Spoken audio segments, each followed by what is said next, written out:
Both 9 and 10 refer to absolute value problems, so maybe we should kind of start with the idea of absolute value. Absolute value is the distance that a number is from 0. So distance is never negative, right? So no one lives negative 3 miles away from school. You can't drive negative 70 miles an hour. So that's all that absolute value is saying is that something may be coming from one direction or it might be coming from another. So maybe it's coming from the negative direction, but that distance is still measured as a positive number.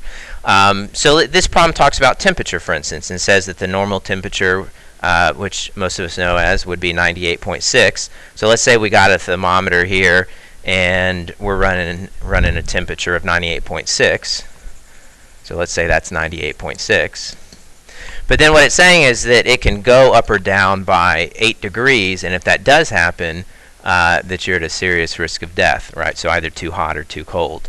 Well, if it can go up 8 or down 8, let's think what would that be? Well, if it went down 8, that would be at a 90.6.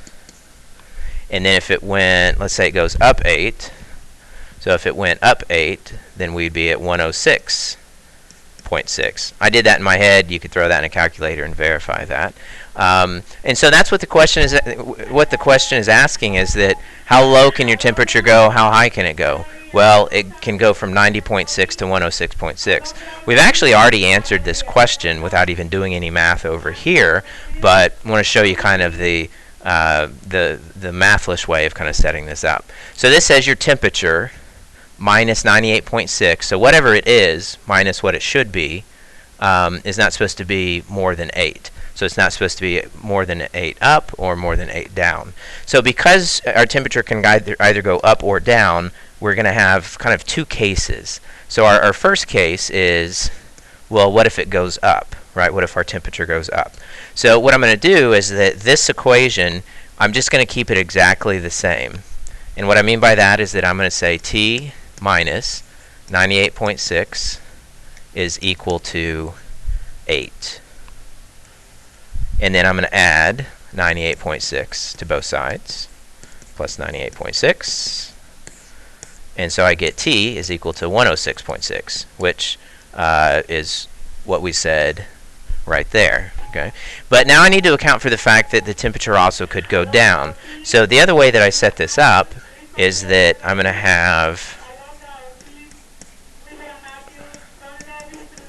this one is going to be my negative, because I'm saying, well, what if the temperature goes down?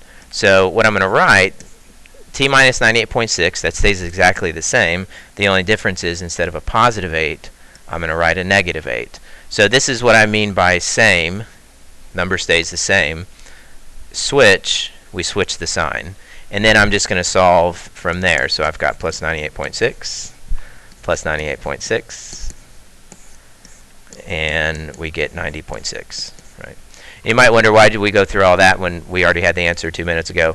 Well, sometimes it's not always easy to mentally kind of look at it that way. So sometimes we need to actually be able to kind of crank out the math for that. So because our temperature could either go up or down, we're going to have two answers, because that's what it was asking, what's the minimum and maximum. So with these absolute value problems, you're always going to have two answers, because it could either fluctuate up or it could fluctuate down. Alright, so just to show you the answer for number 9 on the right side, a little bit of a different story here.